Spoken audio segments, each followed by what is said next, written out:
Welcome to Off Script. Tune in every week to hear the stories of and insights from NPs. We're your hosts, Maxine and Danielle, two technologists who are passionate about the future of patient care.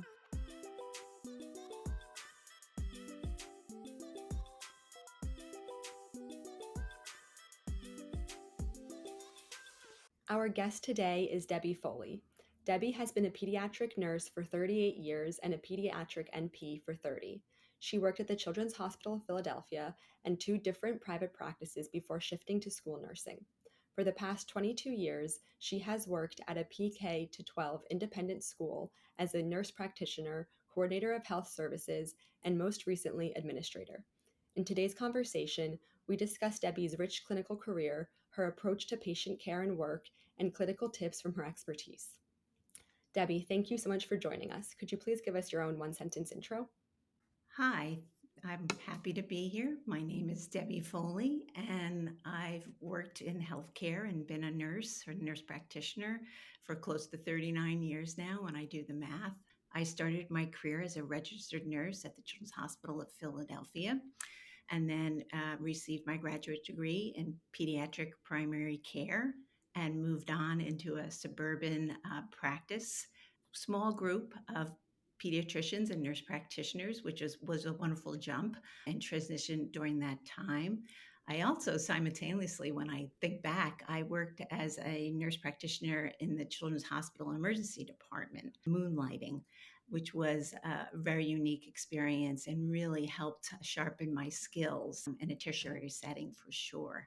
After that, I moved on to a more urban primary care practice, which was a little larger and more diverse population, where I kind of honed my skills and my collaborative skills with the other pediatricians and nurse practitioners at that practice. After that, I transitioned into school nursing, which seems like a big leap from primary care to school nursing, but it was a role that was going to expand their health office system there, and they needed somebody with my years of experience and education in order to expand that role. You clearly have such a varied and interesting path working through clinical experiences and then also some administrative experiences. So we're really excited to chat more with you about several of the things that you just mentioned today.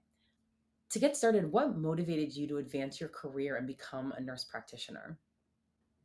My motivation basically was from working in the hospital system as a registered nurse. I had lots of examples of advanced practice nurses that worked in the hospital. And working in a tertiary setting, I worked on an infant and toddler medical floor, working with acutely ill children or some children with really rare chronic diseases, made me motivated to want to learn more on how to manage that. As far as the diagnostic piece of it, the assessment piece, how to support health needs of the entire holistic family, whether that was a guardian or a grandparent or the parents themselves. So that was my first initial years of working in a tertiary care setting, and I had role models that I could look at too. And that was my motivation to go on and get further degree in that area in order to provide care. My decision to pick pediatric primary care versus maybe a nurse clinician and work in a hospital setting was based on what I learned by talking to individuals that were nurse practitioners out in the field themselves. Just that holistic care that you could provide, that autonomy and independence, the anticipatory guidance, because I found out I really like to do one-on-one education, whether that's with the patient, if they're an infant or a toddler, it's with the parents or the guardians. And that appealed to me greatly. So that was my motivation to going for my extra degree in education. That is such a great experience to have early where you're working with a population that you really care about and getting excited then about what are the additional ways that I can work with them, that I can service them. When you were considering that transition, then how did you go about approaching existing advanced practice nurses and what did those conversations look like? I was really grateful when I initially got into it was my clinical placements and the nurse practitioners that were already my preceptors and really could hone in on what do you enjoy? What's your purpose? Where is your career going? Is this for you? What kind of setting do you want to work in? And through the graduate program, you do get many different experiences. I was in the pediatric primary care track, but it was in different settings over time. You don't know what you don't know sometimes. And sometimes you just kind of go for it and say, yeah, I think this will be a good fit for my career step. Back then, it's something I know about myself now. Nothing is set in stone. If it was a setting which I really didn't feel like I had a purpose or I enjoyed the work, you could definitely move on. There's many ways that you can evolve and grow. And that's something I always thought about myself, is to have a growth mindset, that you're a lifelong learner, that you learn about others and you learn about yourself. And that's something that you can always keep in the back of your head as you're pursuing your career goals and moving forward. Definitely. The power of the growth mindset is very real, and especially it feels like among NPs, it's something that's very common and becoming increasingly so. This understanding that you're not stuck, there are lots of different paths that you can take, and there are so many different ways to use the NP degree. And regardless of what specialization you study, there are various clinical and non clinical paths that you could go down. When you were thinking through that decision in terms of where to specialize, it sounds like pediatric primary care really stood out to you because you liked the idea of giving holistic care. And we also know that there are some elements of lifestyle that really fit for you. Were there other specializations that you considered, and what did that look like for you? When I was interviewing for a position, post grad work, I was looking at private practices, but also the emergency room at the Children's Hospital. And I did interview for that position, which I eventually ended up moonlighting in a similar position there. I felt like I needed a change. I was in a tertiary setting as a registered nurse for a number of years. And even though it really intrigued me to work full time in the emergency department as a nurse practitioner, they were already establishing their vision for the role in the emergency department. I thought, like, oh, maybe I need a change. Maybe I need to work in this suburban practice for a period of time and really understand what this means as far as my career goals and my work life balance, for sure. Definitely. And then after your first couple of roles, when you started to consider additional roles as an NP, what were the factors or criteria that you prioritized in making those decisions? This is like a couple years in when I decided to transition to the second practice because I was looking for purpose, of course. How can I provide good care? What is my role? What is my purpose here? And that's always been the forefront of my thinking. And then, is it someplace that I can grow? Are there supports there? Who do I collaborate with? Is it a bunch of pediatricians that never come out of their cubby and just see patients and don't talk to their colleagues? Or is it a practice where it's really supportive? And that's something I actively searched out with the other providers, whether they are nurse practitioner or whether they were pediatricians. Where's there a teamwork kind of mentality going on? Could you just stop somebody and run a case by them? Or if they saw something extremely interesting, would they pull you in a room? It kind of harkens back to when you're in grad school and you're shadowing, different providers. But I still like to have that like lifelong learning piece. And even though I love being autonomous and definitely independent, and I feel like I do fit that criteria, of course, I'd like to have that team approach. Another big point was that work life balance.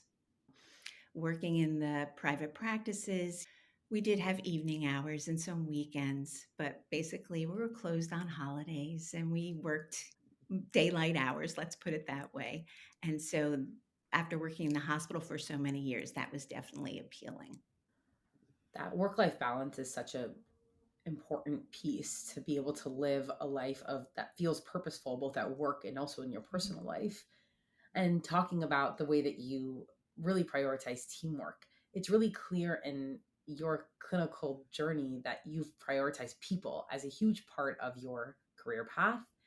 Did you have any other mentors or role models who guided you in your journey beyond your immediate team? And if so, how did you find them and how did their influence shape your career choices? I really leaned on my colleagues a lot. But working at big children's hospital, you were able to network. I met residents throughout the years who later became attendings, went through the whole system, stayed at the children's hospital, maybe left and came back, but you knew them. And to be able to work in the emergency department with attending side by side with attending physicians, you got to experienced their expertise and their wealth of knowledge that I felt comfortable down the road picking up the phone and giving them a call if I needed to ask questions about a certain patient. I also think about my grad school experience and some of my instructors and preceptors along the way that I'm still in contact with, that will get together periodically, either as a group with my grad school friends or I'll see them at conferences. At the national conference just last year, and you get to sit side by side when you're going to some workshops. They've always been so supportive of my career choices, especially my last transition. That was a big change for me and a big decision. And they were just also supportive. That's extremely important for nursing in general, in order to support each other in your decisions and in your pathways that you choose. Definitely, it's so important to have mentors and people that have walked the path before you, have walked a similar path or a different path, to kind of hear their perspective and let it shape your decisions as well. We know that aside from having more senior mentors, you have a really tight group of peer mentors and friends from your nursing experience that you still keep in touch with quite closely. Could you tell us a bit more about that group and your dynamic and how you stay in touch and how you support each other? We enjoyed each other immensely when we were in grad school, which is always a stressful time, depending on where you are in your career path. Some of us had young families at the time and you're adding in grad school, and others were straight in just 100% grad school program. And so we were very supportive with each other during that time. And then we established bonds. Even those of us that kind of left the area for a while, we still kept in touch. And then the advent, of course, of technology really aided us as far as communicating and keeping in touch by email. We didn't have smartphones when we were in grad school, which would have totally, the whole texting thing would have changed the dynamic immensely, probably for the better, for sure. But we would keep in touch, go to conferences together.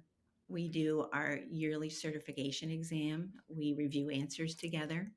And we're always there to be supportive of each other for a career change or more personal aspects that come up, a death of a family member. We're there to support each other. And so that bond was kind of forged back in grad school for our group. And it's amazing that we have kept in touch this long. When you find people who you resonate with both professionally and personally, I think it's a very rare connection to have on both of those levels. So it is really special that you all have kept in touch, and it makes a lot of sense because you can support each other across many elements of life. We want to hear a little bit more about what makes your approach to being a clinician unique. And we're wondering what you think sets your approach to patient care apart from others. We call this your secret sauce. So, what makes you an amazing clinician? Well, sometimes it's hard for me to say that I'm so amazing. I do enjoy my work for sure. I feel people would probably describe me as being very knowledgeable and up to date. I can assimilate information fairly quickly and make an assessment. I love solving problems. I would be described probably as more direct, but empathetic.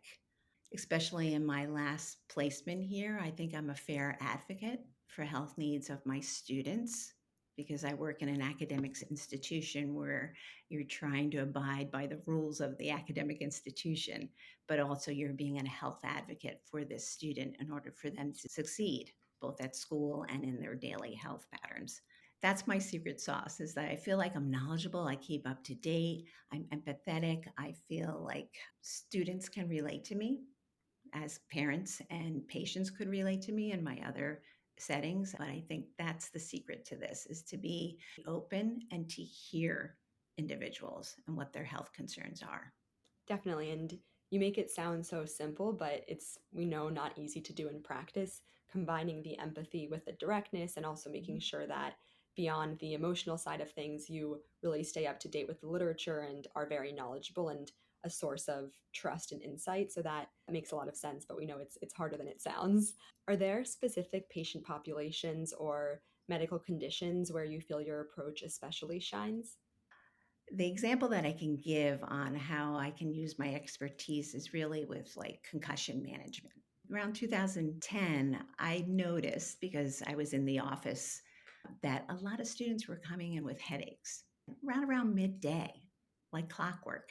And they would come in for some Tylenol or some pain medication for a couple days in a row, and then they would disappear. And your assessment was, are they coming down with an illness? Do they have a sore throat? But it was rotating. And so a lot of it was our high school students that were coming in for this pain medicine. And right about that time, I was collaborating with one of the sports medicine physicians in the area. And he was noticing that he was seeing some students for mild traumatic brain injury where there actually was a cause, but he suspected that there were a lot more students that were having mild traumatic brain injury and having symptoms, but going undiagnosed. And he wanted to know if I had noticed anything unusual, which of course, you think back, I had been there for a number of years. I'm like, yeah, there's this trend of students coming in for medication. So what evolved from that point was I worked very closely with these sports medicine physicians. We developed protocols for students to safely return to school and do their academic work with academic supports. And there was a whole protocol that was written that I helped design, and then a protocol for a return to play. When can you safely move back into athletics? So my role at the school was to basically diagnose the concussion initially, do the protocol, which they needed a period of rest, re-enter them into school, and then to support them during their recovery, which sounds really simple, but not always when you're dealing with high school students with symptoms. So they would come in and check in with me, and I had to balance their health needs with their academic needs. And how do they not get behind academically, but continue to move forward? And concussion can be complicated. Sometimes it's simple. They can have symptoms that affect their ocular system, like their eye tracking, which makes reading and looking at a computer very difficult. Vestibular, where they have balance disturbances. And one of the other big problems is if they have a comorbidity, like attention deficit disorder, their executive functioning can be really skewed for a period of time. Or if they have mental health issues like underlying anxiety or depression, concussion can blossom those symptoms. So here you are with a student trying to re-enter them into school, and they're dealing with this myriad of symptoms, which can be difficult for them to navigate independently, and also for teachers to just support an individual student in their class. What do they need? So that was my role, to meet with them daily, to speak with their parents, to know what the expectations are, to move them forward safely and as quickly as we could. Students that were very complicated and were out of their extracurricular activities, whether it was performing arts or their athletic teams, became complicated. They got very depressed. You have a teenager that you're taking away their identity, basically, and telling them they can't participate until their symptoms resolve. And how do you support them through that journey that they have? And how quickly can you move them forward? What's the rehab for that? I kind of leaned on all my education and my experience and my communication skills with these families and with these students to kind of get them to the point where they can function and feel good about themselves and feel good about the journey. That's such a good example of combining your knowledge with your empathy and directness to really help patients in a way that they might not have realized they even needed help in the first place, and identifying a trend that you were seeing consistently and working with another clinician to really manage that trend. I'm wondering, what have you seen from a trends perspective as it relates to concussions, but also other sorts of pediatric concerns in the past couple of years? With all the information that came out with concussions past 2010, all the CTE information with the NFL, we had a surge of concussions. And you kind of think, well, why is that? Is it because we're able to diagnose them better and recognize the symptoms? Yes, that's part of it. But I think the overlay was just mainly anxiety, especially in our pediatric population. A lot of kids that were anxious. And like I said, even with mild traumatic brain injury, that anxiety can blossom and heighten it during that period of that recovery time, because concussion is a metabolic event.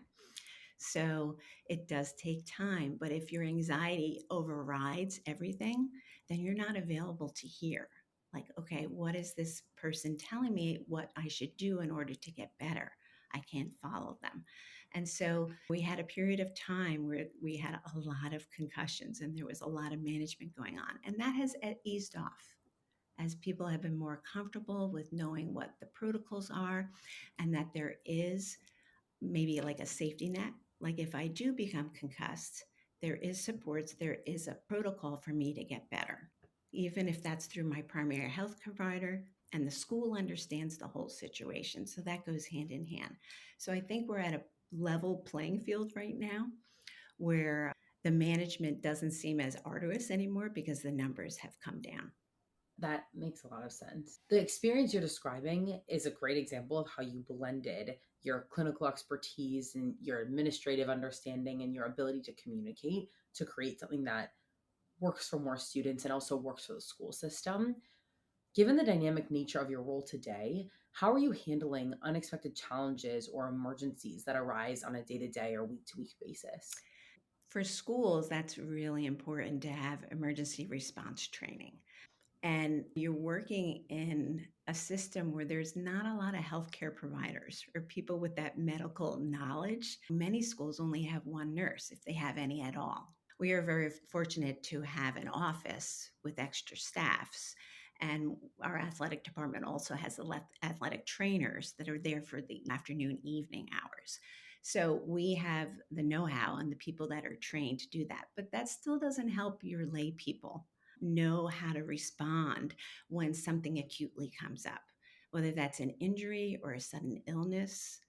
And so that was part of my role as the coordinator of health services is to provide education on emergency response. That was done in many different ways, from communications to workshops to a lunchtime little seminars to mandated trainings. There was many ways that we would connect with our faculty and staff in order for them to be knowledgeable on how to respond. Who do you call? How do you get help? And when a student is suddenly ill or suddenly injured, and especially if you're not trained properly, panic can ensue. And sometimes you can't always control those variables, but you can do your best in trying to prepare people and to know that they have support staff on campus that can come and take over. I think that is a big comfort to our faculty and staff for sure. I mean, food allergies are a big concern at all schools. Developmentally, it depends on the age of the child and how independent they are in managing them. And so, who is their pseudo parent at school during that time? In our elementary grades, it's the teacher. So, they have to recognize and identify sources and do avoidance with the child until they can become more independent. And some of our teachers are comfortable with that and some are not. And so it's kind of an ongoing educational piece that I do with them. And sometimes you need to do more one on one training, which fortunately I'm able to do at our institution to make people feel comfortable in order to respond appropriately.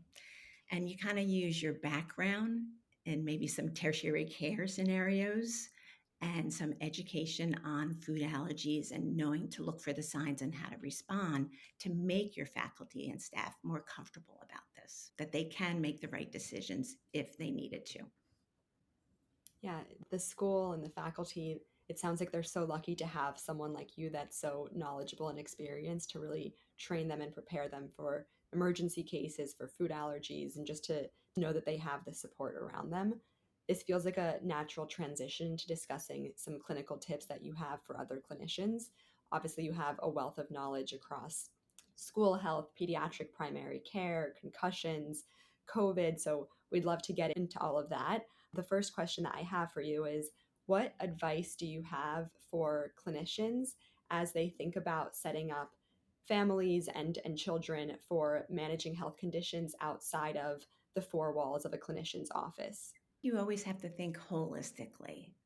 And is the family going to be able to be compliant with your recommendations?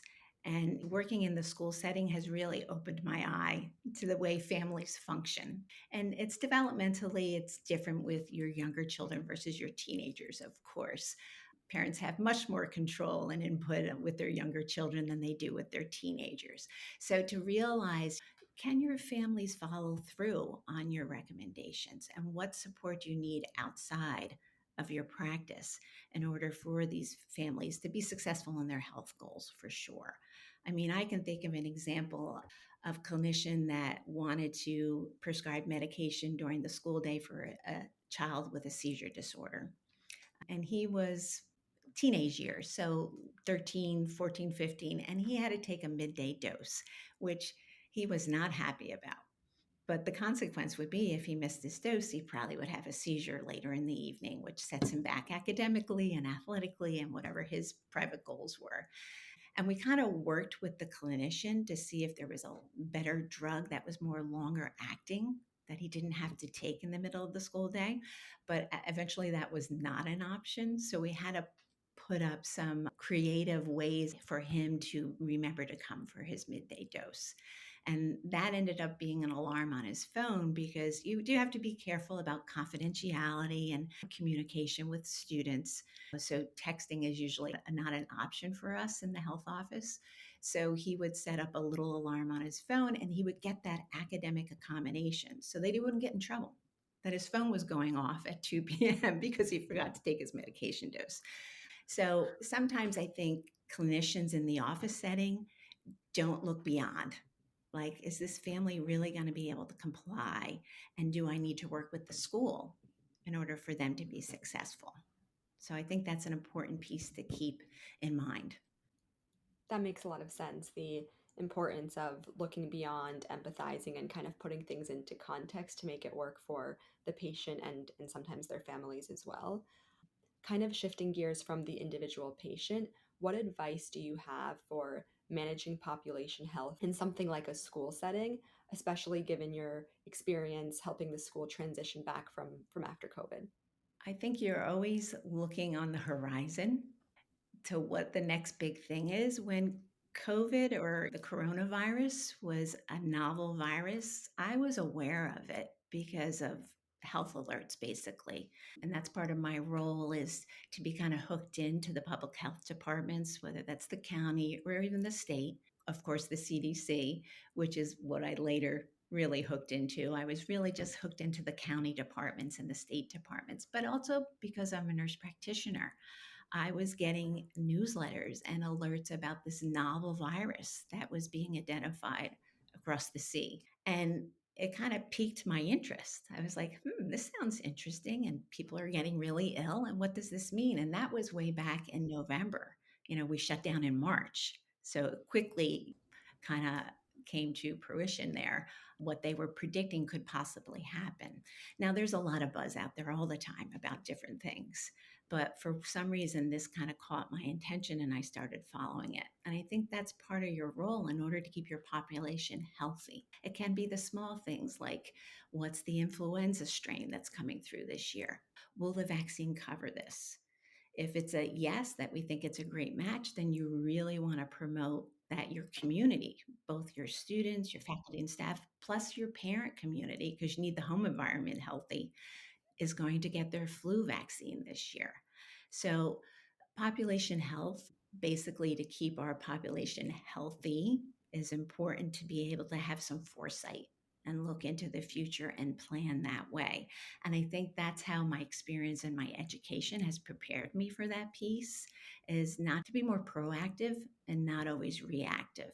I mean, there's many other population health things that we do on a day-to-day basis, whether that's health screenings for hearing and vision and height and weight for growth parameters, to identify kids that might need some support with weight management. Those are the things that we do on a day-to-day basis throughout the school year. And we deal with our usual dilemmas of viruses popping up here and there in this grade, or pediculosis or lice issues that will come up, which the fear of God into the hearts of parents whenever they get a lice letter that there's a little breakout in a certain class, which we do a lot of education about that. I think parents are much more relaxed about it than they used to be. But those educational pieces that we try to keep providing to families. And then when there is some type of crisis like COVID, there's trust that we have established because we have proven to them that we are more proactive here, that we are going to look out for their health and safety. The way that you think about embedding information from the external world into the school that you work at just goes to show how excellent of a lifelong learner you are and how you're integrating all these sources of information.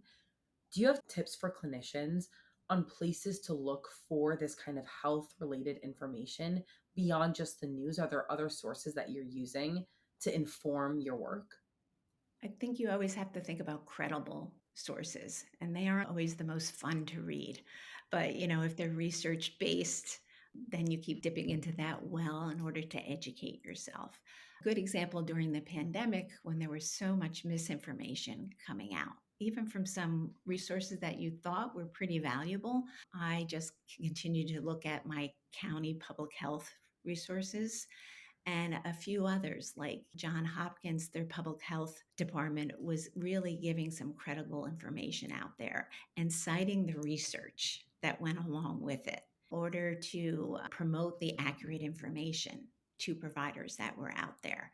And that went hand in hand with the CDC information that came out. But on a day to day basis, I usually use my school nursing resources and also my nurse practitioner resources. They have a wealth of information. I was thinking about this question. I have a lot of apps on my phone, which is not something that I started with because there was no smartphone until 2006. But nowadays, I have a lot of apps that hook me into information at the click of a button. So, like the CDC has an excellent vaccination app that you can look at per age, who needs what vaccination when, and what to do if if they need to get up to date. And I find those very helpful. I have emergency response apps that give me notifications or give me educational tips on how to promote certain things at certain times of the year.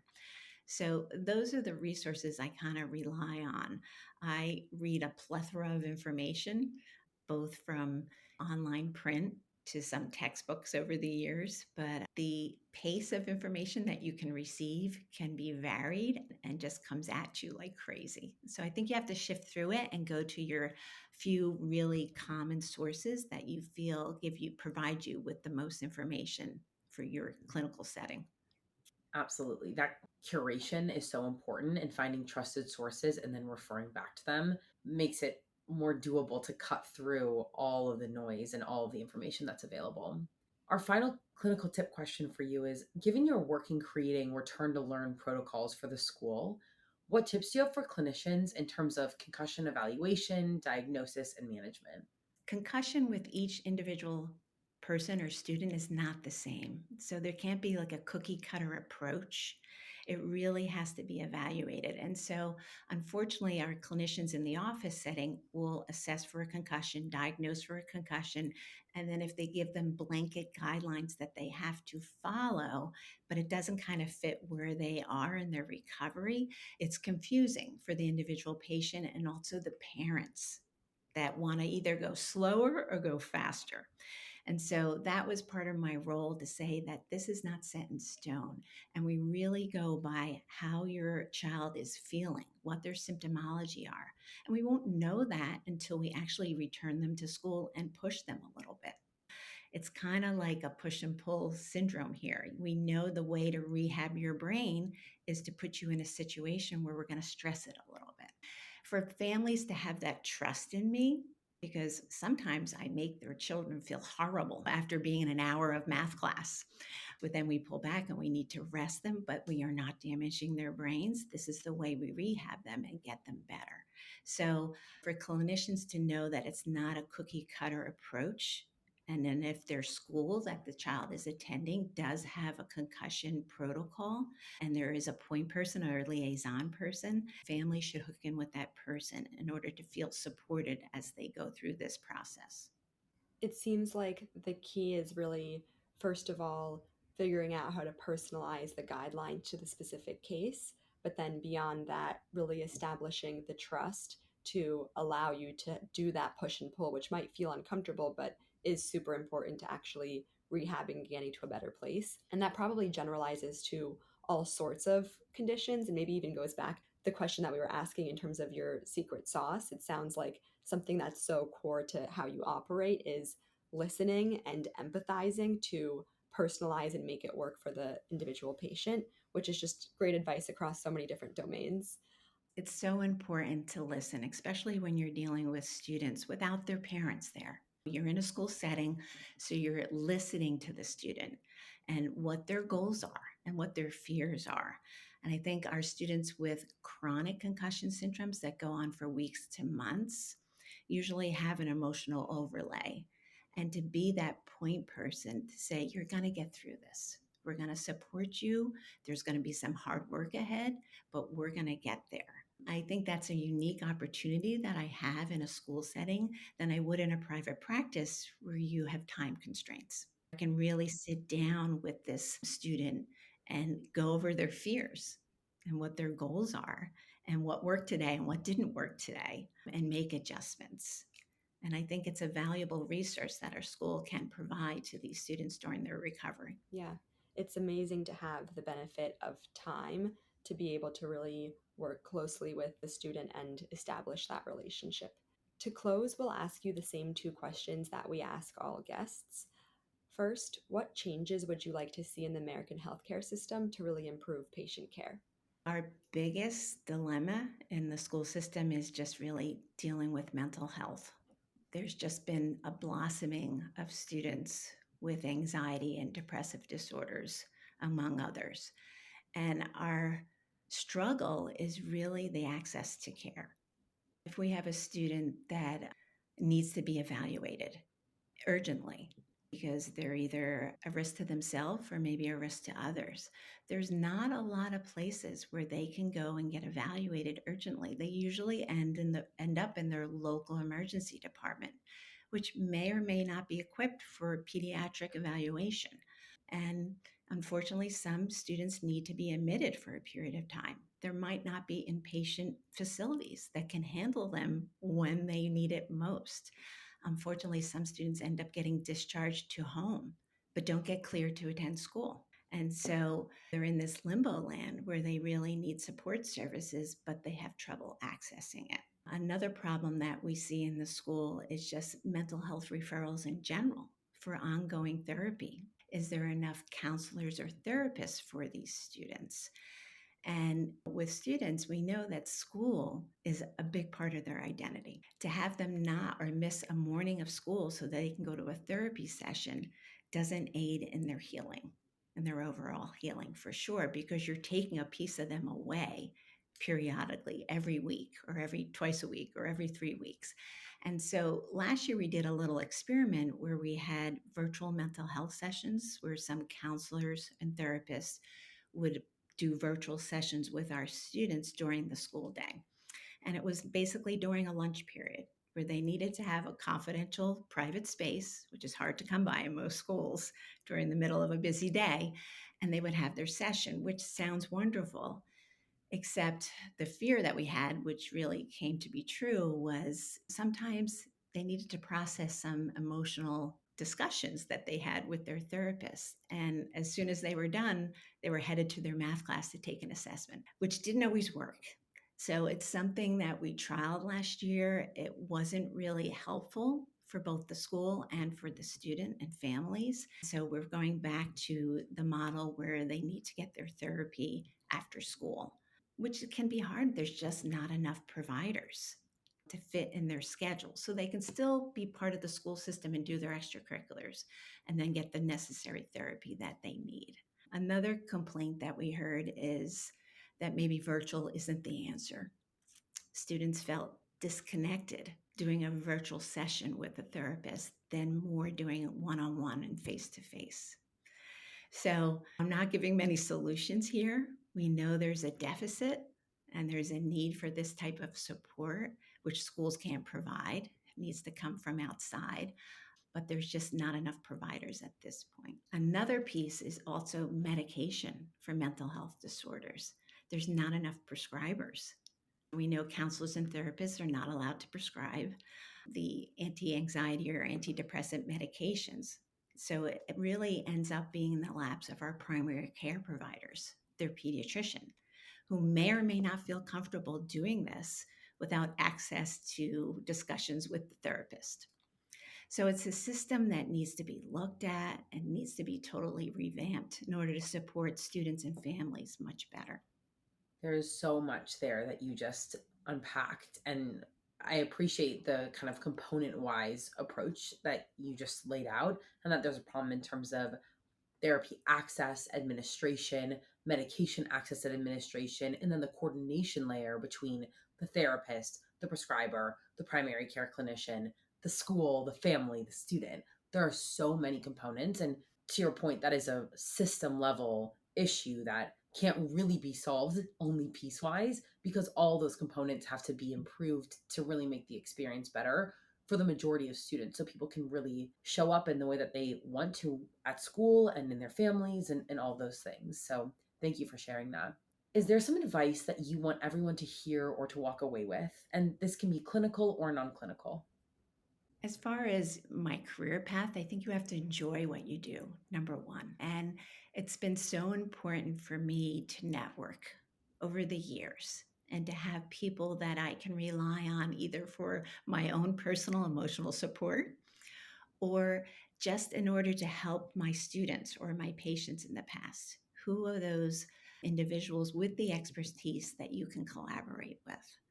And, over the years, you have people that come and go, but you usually have your steady people that you can always rely on in order to provide good care to both your students, your patients, and your families. And I think that's been key to me, that even though I keep talking about independence and being autonomous, you do need that collaborative approach in order to feel successful and feel like you're doing an appropriate and very good job. Yeah. Independence and autonomy doesn't have to mean doing it on your own and not having collaboration and support. And so that resonates very deeply. Well, thank you so much. We did cover so much, and it was great to hear your perspectives on a variety of topics. We're really grateful for your wisdom today. Thank you so much. Oh, thank you so much. This has been wonderful.